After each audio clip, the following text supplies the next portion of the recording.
రాజకీయం చేయకూడదు. ప్రధానమంత్రి గారు ఈరోజు అన్ని పత్రికల్లో ప్రజలకు తెలిసే విధంగా ఆర్టికల్స్ రాశారు. స్వయంగా ఆయన అన్ని రాజకీయ పార్టీలకు ఉత్తరాలు రాస్తూ ఉన్నారు. ఇంతకుముందే ఆల్ పార్టీ మీటింగ్ కూడా జరిగింది. వీరు రేవంత్ రెడ్డి గారు చెప్తున్నది డాక్టర్ బాబాసాహెబ్ అంబేద్కర్ ఆలోచన విధానానికి విరుద్ధంగా ప్రతిపాదన.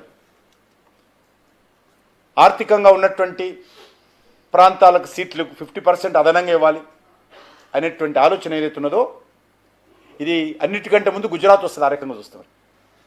మంచిది కాదు. గుజరాత్లో సీట్లు పెరగడమో, తెలంగాణలో సీట్లు పెరగడమో, మరి ఇంకో పుదుచ్చేరిలో సీటు తగ్గడమో, వెనుక ప్రాంతాల్లో సీట్లు తగ్గడమో అది మంచిది కాదు.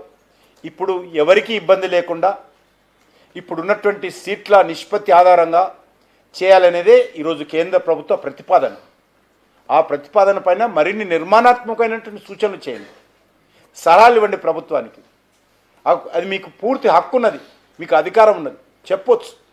అంతే తప్ప వాస్తవాలకు విరుద్ధంగా మాట్లాడవేదైతున్నదో ఇది మంచిది కాదనే విషయాన్ని ఈ సందర్భంగా మనవిస్తున్నాను. మేము మరొకసారి రేవంత్ రెడ్డి గారిని కోరేది ఒకటే, ఈ వితండవాదాలు పక్కన పెట్టి మరి సానుకూలంగా పార్లమెంటులో బిల్లు పాస్ అయ్యే విధంగా కాంగ్రెస్ పార్టీ కానీ మిగతా అన్ని రాజకీయ పార్టీలు కానీ ముందుకు రావాలి. ఇది రాజకీయ అంశంగా చూడకూడదు. అల్టిమేట్గా సీట్లు ఎక్కడ పెరిగినా ఎవరు ఎంపీగా ఉండాలనేటువంటిది, ఏ పార్టీ అధికారంలో ఉండాలనేటువంటిది 140 కోట్ల మంది ప్రజలు నిర్ణయిస్తారు. ఈ పునర్విభజన ద్వారా మరి చట్టాలు మాత్రమే పాలకులను గెలిపించవు, ప్రతినిధులను గెలిపించవు, ప్రజలు గెలిపిస్తారు. కాబట్టి అల్టిమేట్గా మనం ప్రజల మీదకి వెళ్తాం.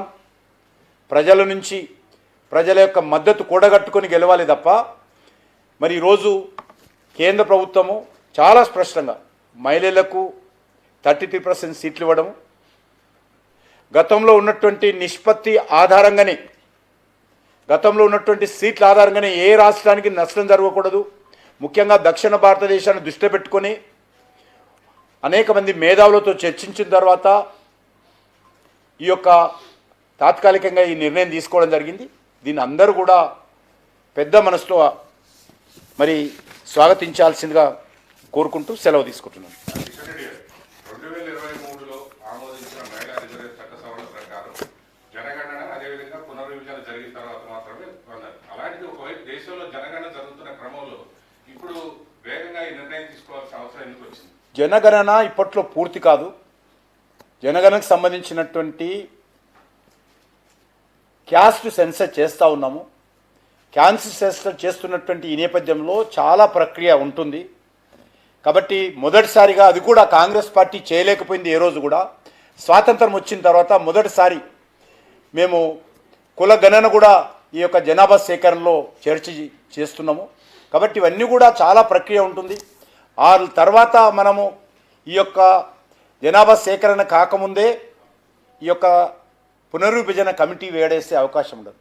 ఒకసారి అదంతా వచ్చిన తర్వాత అప్పుడు పునర్విభజనకు సంబంధించినటువంటి డీలిమిటేషన్ కమిటీస్ కాన్స్టిట్యూట్ చేసి అప్పుడు ప్రాసెస్ మొదలు పెడితే గతంలో ఉన్నటువంటి ప్రక్రియను చూస్తే 2-2.5 సంవత్సరాలు ఈ యొక్క ప్రక్రియకు సమయం పడుతుంది. ఎందుకంటే పునర్విభజనకు సంబంధించి, ఎందుకంటే అన్ని పార్లమెంట్ వర్గాల వారిగా ఈ కమిటీలు వెళ్లాల్సి ఉంటుంది. అన్ని రాష్ట్రాల వారిగా ఉన్నటువంటి చిన్న పెద్ద అన్ని పార్టీలతో కూడా కలవాల్సి ఉంటుంది. అందరి అభిప్రాయాలు తీసుకోవాల్సి ఉంటుంది.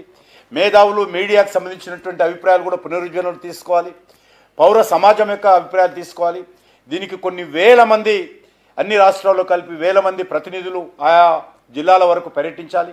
చాలా పెద్ద ప్రక్రియ ఇది. చట్టం ప్రకారము చాలా గతంలో ఉన్నటువంటి మరి ఆనవాయితీ ప్రకారము చాలా పెద్ద ప్రక్రియ ఉంటుంది. దానికి 2-2.5 సంవత్సరాలు పడుతుంది. ఎందుకంటే మనం ఇప్పుడు కులగణన ప్రారంభించబోతా ఉన్నాం. జనగణన కులగణన ప్రారంభించబోతున్నాం. అదంతా పూర్తి అయిపోయి ఫైనల్ రిపోర్ట్ వచ్చిన తర్వాత అప్పుడు ఈ యొక్క కమిటీ కాన్స్టిట్యూట్ చేస్తే, పునర్విభజన కమిటీ కాన్స్టిట్యూట్ చేస్తే మరి సమయం పడుతుంది. వచ్చే 2029లో ఎట్టి పరిస్థితుల్లో మహిళా రిజర్వేషన్ జరగాలనేటువంటిదే నిర్ణయము. కాబట్టి దయచేసి పరిస్థితిని అర్థం చేసుకొని అందరూ సహకరించాల్సిందిగా నేను మీ ద్వారా అందరినీ కోరుతా ఉన్నాను. మహిళా రిజర్వేషన్ ఇవన్నీ చేస్తున్నారు కదా, రేపు 2026 జనాభా లెక్కలు ఏంటి 2029 వరకు వచ్చేస్తాయి ఎలక్షన్ ముందు వరకు.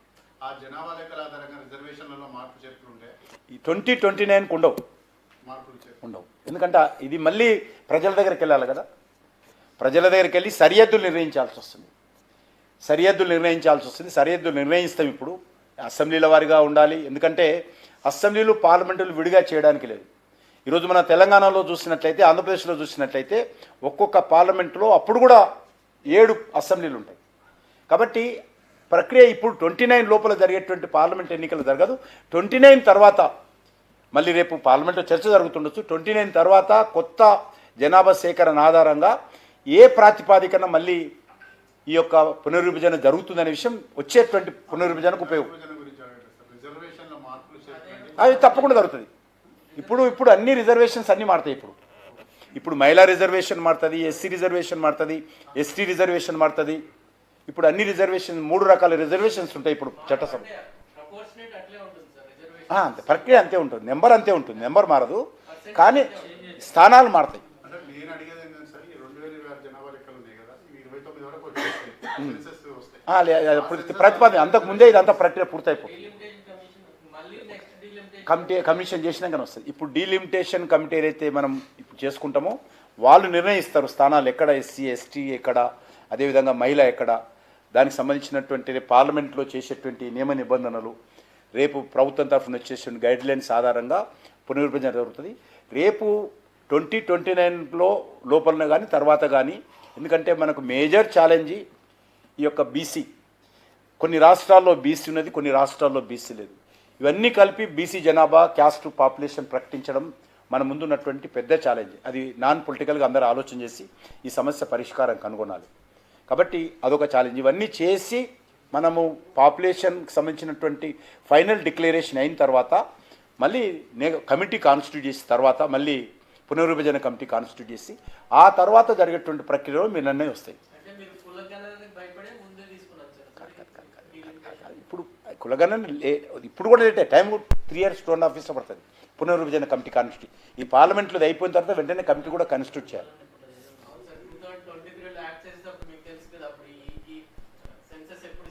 అంటే మనకు కొంత ఆలస్యం జరిగింది.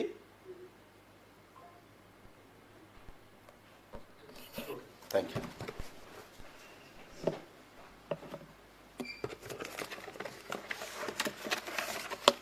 మనకు కొంత ఈ యొక్క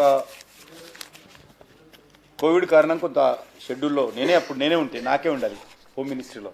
నేను హోమ్ మినిస్ట్రీలో ఉన్నాను. కోవిడ్ నాకే ఉండే ఈ సెన్సస్ విభాగం కూడా. అప్పుడు కొద్ది మీటింగ్లు అన్నీ పెట్టినాం. కోవిడ్ రావడంతో ఆలస్యమైంది. ఆ తర్వాత వరుసగా ఆలస్యమైంది.